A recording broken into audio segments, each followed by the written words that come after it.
یا ایھا الذین آمنوا اتقوا اللہ حق تقاتہ۔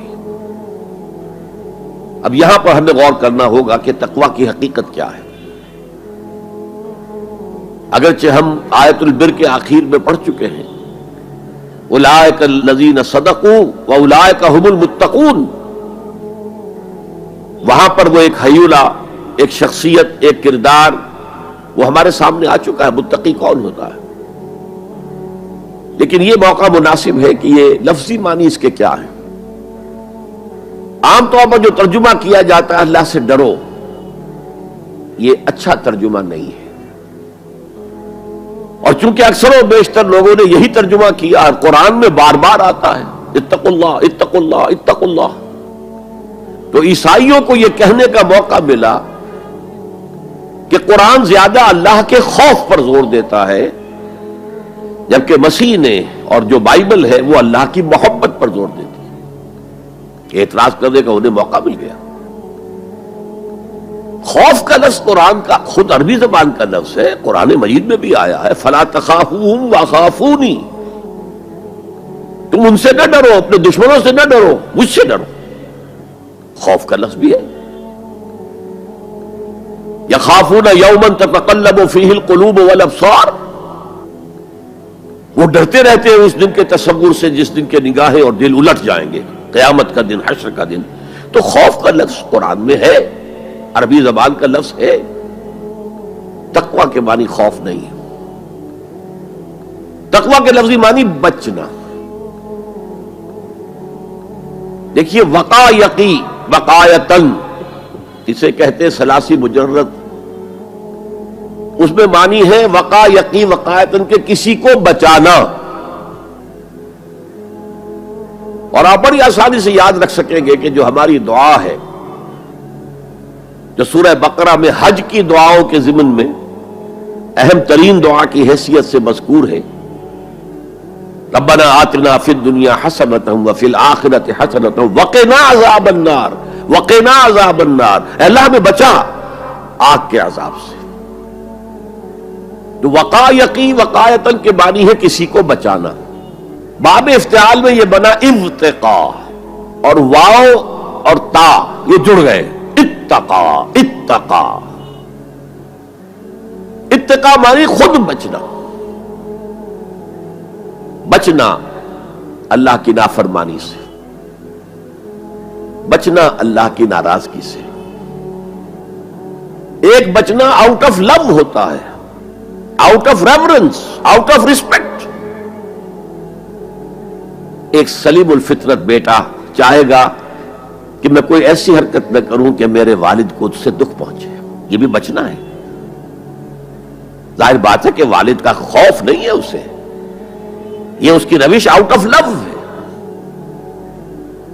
والذین آمنوا اشد حبا للہ، جو لوگ صاحب ایمان ہیں وہ شدید ترین محبت کرتے ہیں اللہ کے ساتھ۔ بلکہ ہم نے جو حقیقت جہاد کا مضمون جو ہے اس پر غور کیا، اس کے ضمن میں ایک آیت جو بڑی عظیم آیات میں سے قرآن کے، قُلْ إِنْ كَانَ آبَاؤُكُمْ وَأَبْنَاؤُكُمْ وَإِخْوَانُكُمْ وَأَزْوَاجُكُمْ وَعَشِيرَتُكُمْ وَأَمْوَالٌ اقْتَرَفْتُمُوهَا وَتِجَارَةٌ تَخْشَوْنَ كَسَادَهَا وَمَسَاكِنُ تَرْضَوْنَهَا أَحَبَّ إِلَيْكُم مِّنَ اللَّهِ وَرَسُولِهِ وَجِهَادٍ فِي سَبِيلِهِ فَتَرَبَّصُوا حَتَّىٰ يَأْتِيَ اللَّهُ بِأَمْرِهِ وَاللَّهُ لَا يَهْدِي الْقَوْمَ الْفَاسِقِينَ۔ اے نبی ان سے کہہ دیجئے کہ اے لوگو، اگر تمہیں اپنے باپ اور اپنے بیٹے اور اپنے بھائی اور اپنے زوج، مرد کے لیے بیوی، بیوی کے لیے شوہر، اور اپنے رشتہ دار اور اپنے وہ مال جو تم نے بڑے محنت سے جمع کیے ہیں، اور اپنے وہ کاروبار جن میں کساد کا، سد بازاری کا تمہیں خوف لاحق رہتا ہے، مندہ نہ ہو جائے، اور تمہارے وہ مکان جو تمہیں بہت محبوب ہیں، بہت سجایا ہے، بہت عمدہ فرنش کیا ہے، اعلیٰ ترین مکان بنایا ہے، اگر یہ 8 چیزیں زیادہ محبوب ہیں اللہ سے اور اس کے رسول سے اور اللہ کی راہ میں جہاد سے، فتربصوا، جاؤ، بیٹھے رہو، دفع ہو جاؤ، منتظر رہو، حتی یاتی اللہ بامرہ، یہاں تک کہ اللہ اپنا فیصلہ سنا دے. واللہ لا یہدی القوم الفاسقین، اللہ ایسے فاسقوں کو ہدایت نہیں دیتا.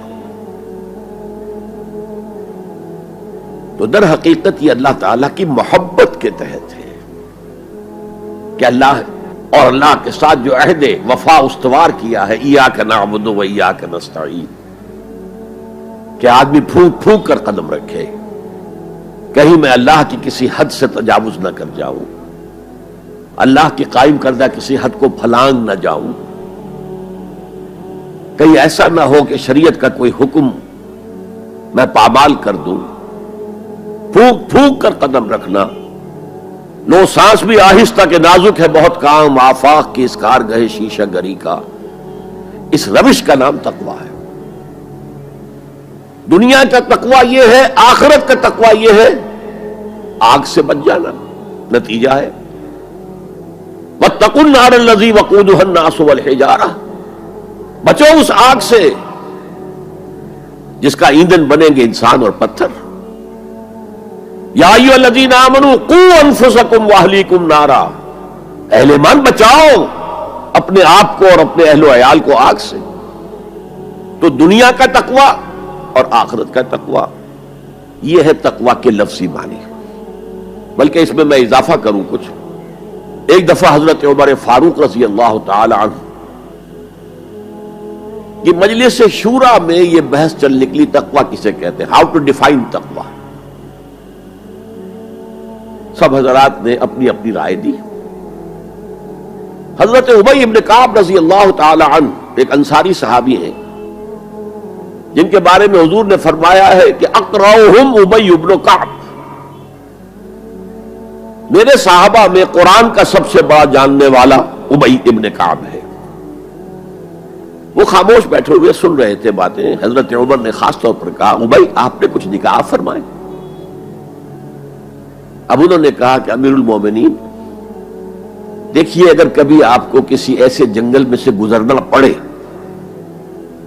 جس میں کوئی پگڈنڈی نہیں ہے، بڑی اونچی اونچی گھاس ہے اور قدم قدم پر خاردار جو ہیں جھاڑیاں ہیں، تو آپ کیسے گزریں گے؟ جسے میں بار بار کہہ رہا ہوں پھونک پھونک کر قدم رکھنا. دیکھ لو کہیں اس گھاس کے اندر یہاں کوئی سانپ جو ہے وہ کنڈلی مارے بیٹھا ہو، تمہارا پاؤں سانپ پر جا پڑے، یا کسی اور موذی جانور کے بل میں پاؤں جا پڑے، یا کہیں تمہارے کپڑے جو ہے وہ کسی جھاڑی کے کانٹوں میں الجھ جائیں. بچ بچ کر نکلنا یہ تقویٰ ہے. یہ زندگی ایک سفر ہے، ہماری منزل آخرت ہے. جیسے حضور نے فرمایا انما الدنیا خلقت لکم وانتم خلقتم للآخرہ، یہ دنیا تمہارے لیے بنائی گئی ہے، تمہارے لیے برتنے کا سامان ہے، لیکن تمہیں آخرت کے لیے بنایا گیا ہے، یہ تمہارا گھر نہیں ہے. تو یہ ہے تقویٰ.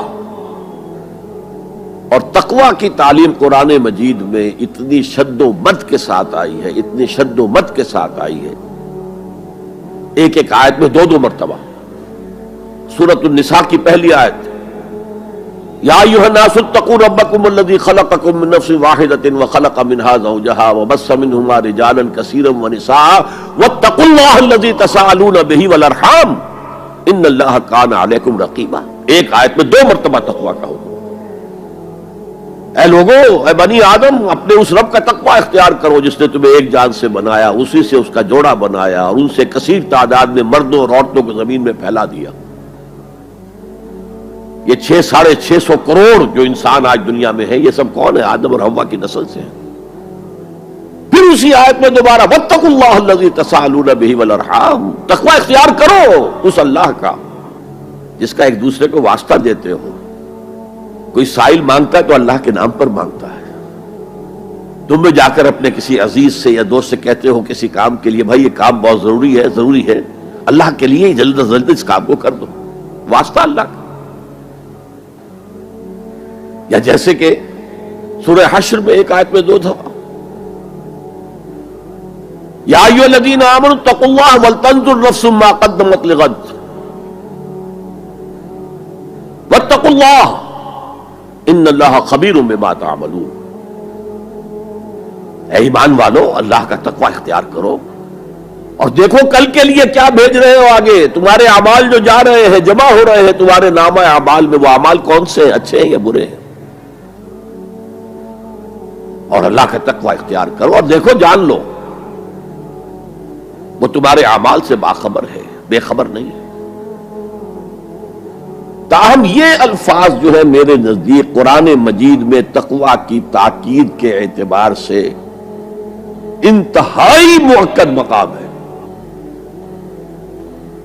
جیسا کہ میں نے عرض کیا، صحابہ گھبرا گئے، حضور اللہ کے تقوی کا حق کون ادا کر سکتا؟ پھر جب سورہ تغابن کی آیت نازل ہوئی تو ان کے جان میں جان آئی.